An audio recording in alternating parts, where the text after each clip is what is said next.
and welcome to Brain Primer. I'm your host, Adam Carson. Over the years, I've learned a lot about a lot of things, and the show is here to help impart some of that onto you, if you're curious. And I don't know everything, I will say that now. And I will probably make mistakes, which I will hear about in the comment section below, very likely. But, at the very least, I hope I can get you to think. So, today, for our first show, we'll be looking at the Ruger P95. It is a 9mm handgun, produced by Ruger. And as usual, the first thing we're going to do is check to make sure that it is completely unloaded, so it is safe to handle. Alright, the Ruger P95, as I said earlier, is a 9mm handgun, manufactured in the United States of America, and shoots the 9x19mm Parabellum or Ruger or whatever you want to call it. It is 7 1/4 inches long and 5 3/4 inches high, and weighs in about 27 ounces. There's usually two models. Well, there are two models of the P95. No, I'm not talking about the color of the slide because that comes in either stainless or blued. There's the one with the manual safety on the slide, and there's also one with a decocker. And as you can see, this is the one with the manual safety, which also does act as a decocker, so that you can load around and safely drop the hammer without worrying about it. And it does act as a block, so more or less, if something were to grab the hammer and drop it, and for some reason the trigger disconnect safety wasn't working for some reason, this would definitely block the hammer from striking the firing pin. The Ruger P95 is sort of the older brother of the SR9 and all of its variants. And you will see some of the older ones don't have the Picatinny rail right here in the front. It's just smoothed off. I mean, it's a good handgun. I've had it for many years. It has well over 1,000 rounds through it. The only problem I ever had with it, besides some bad ammunition I got once, was I had some failures to feed, which turned out to be a problem with the spring in the magazine. So, let's go ahead and take this down. Again, I've already checked to make sure it's unloaded, but I will check again just for safety's sake. So, the first thing you do, obviously, take the magazine out, pull the slide back, and lock it in place. If you are having problems getting the slide lock to work properly, or it's just hard to do at once, especially if you get them new, you can just put an empty magazine and, of course, check to make sure it's empty first, and just pull it back like that. So, again, you're going to have to take the magazine out either way. And if you look in there, it's really hard to see, there's a little bar right here. It's the extractor. You're going to have to push that down so it's facing down towards the magazine well. Now, take it, and you'll see two marks on the bottom of the slide. Go to the one furthest from the back and push the slide lock out, and the barrel comes right off the front. Now, it's pretty standard in here. You have your recoil spring and your barrel, which, as I said earlier, is metric.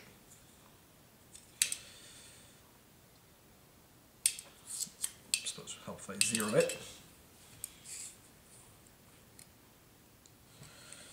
Now that's showing us about 2.4 is the actual barrel length, but from the end of the chamber to the tip of the barrel, we're about 3.7. Standard, pretty standard barrel, nothing too exciting here. Now, this is usually where you'd be cleaning this out, clean the feed ramp, which is very important. It's got 6 groove, it's probably hard to see, Right here is your trigger disconnect safety. If this isn't being pressed in, the firing pin will not move forward. This is to help prevent accidental or negligent discharge if you were to drop this handgun loaded. So if you have the manual safety on, you have no way the hammer can actually strike the firing pin, and the trigger block is right there. So as usual, you will clean and oil the spring, and it is very easy to go overboard with oiling. These handguns are extremely tough. They really don't break down easy. Get some dirt in there and it's probably not going to care. Again, not recommended, of course. But if you should find yourself with a little extra oil in there, you're going to get some dirt in there, and you just don't want that, and it wears down the parts quicker. One of the things they did for the P95 is you can see there's no metal inserts on the grip here. The slide just runs on the polymer, which, if you can see, this having over 1,000 rounds, there's not even any real wear. It's just pretty much the same as it was. You can even see little form holes, or whatever they're called when it was first manufactured. I always oil right here on the trigger, and oil right here on the spring in the back. So, to put it back together, put the barrel in, like so. Take the recoil spring, push it in, make sure it's set in there right, and make sure that the extractor is pushed down into the magazine well, again.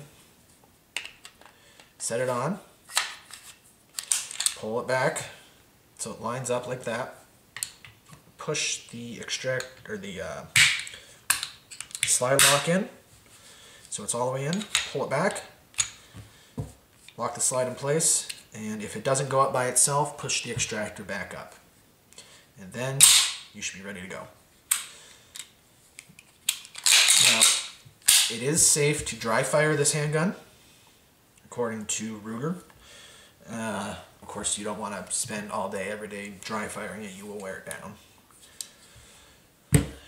You can buy some snap caps that will help. Alright, I found what I was looking for. Well, I didn't find specifically what I was looking for, but I found something that will work. Alright, as I said earlier, I did have some problems with a magazine spring on one of these, and generally it's easier just to buy a new magazine. But if you want to clean out your magazine, all you really got to do is find a long metal or plastic implement like this, which is a hex key.